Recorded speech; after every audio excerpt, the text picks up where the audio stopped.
আসসালামু আলাইকুম, কেমন আছেন সবাই? সকালে নাস্তার একটি রেসিপি শেয়ার করব আজকে আপনাদের জন্য, যেটা বানানো খুবই সহজ আর যেটির নাম হচ্ছে আফগানি অমলেট। তবে রেসিপিতে যাওয়ার আগে সবাইকে অনুরোধ করছি, যারা চ্যানেলটা সাবস্ক্রাইব করেননি প্লিজ সাবস্ক্রাইব করে নেবেন, যাতে আমার পরবর্তী ভিডিও আপনাদের মিস না হয়। তো চলুন রেসিপি শুরু করি।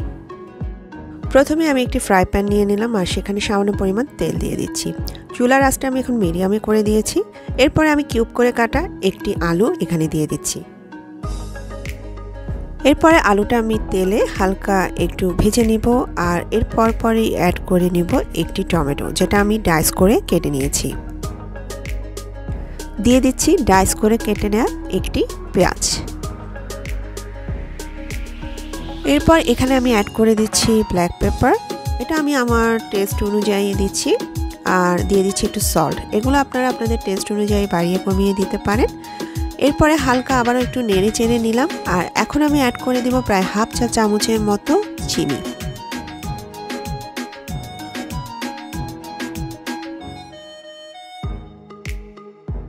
চিনিটা ভালো করে মিশিয়ে দিচ্ছি।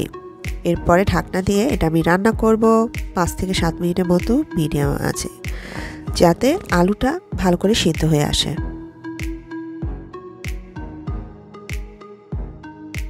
ঠিক 7 মিনিট পর আমি এখন একটু চেক করে নিচ্ছি আলুটা সিদ্ধ হলো নাকি। আলুটা যখন এই পরিমাণে সিদ্ধ হয়ে আসবে, এই পর্যায়ে এসে ডিমগুলো অ্যাড করে দিতে হবে।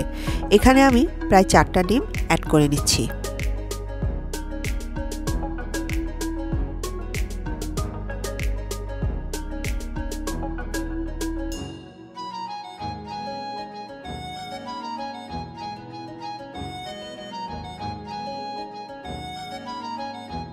এবার ডিমগুলোর উপরে আমি একটু সল্ট আর একটু ব্ল্যাক পেপার অ্যাড করে দেব।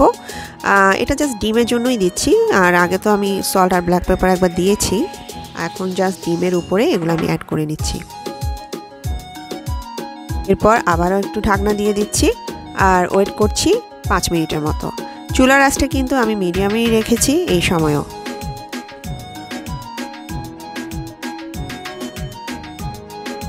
ঠিক 5 মিনিট পর আমি ঢাকনা তুলে নিলাম আর ডিমটা যখন দেখতে এমন হয়ে আসবে, তখন আমি এখানে অ্যাড করে দিচ্ছি 4টা কাঁচামরিচ আর দিয়ে দিচ্ছি ধনিয়া পাতা কুচি।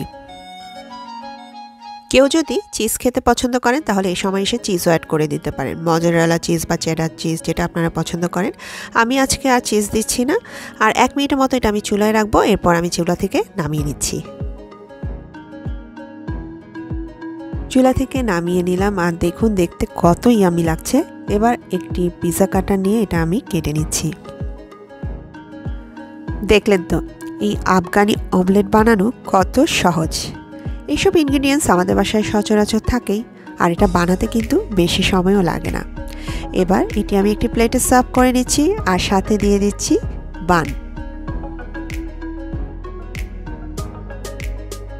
সকালে নাস্তায় হোক বা এমনি হোক, যে কোনো সময় আপনি চাইলে কিন্তু এটা বানিয়ে খেতে পারেন।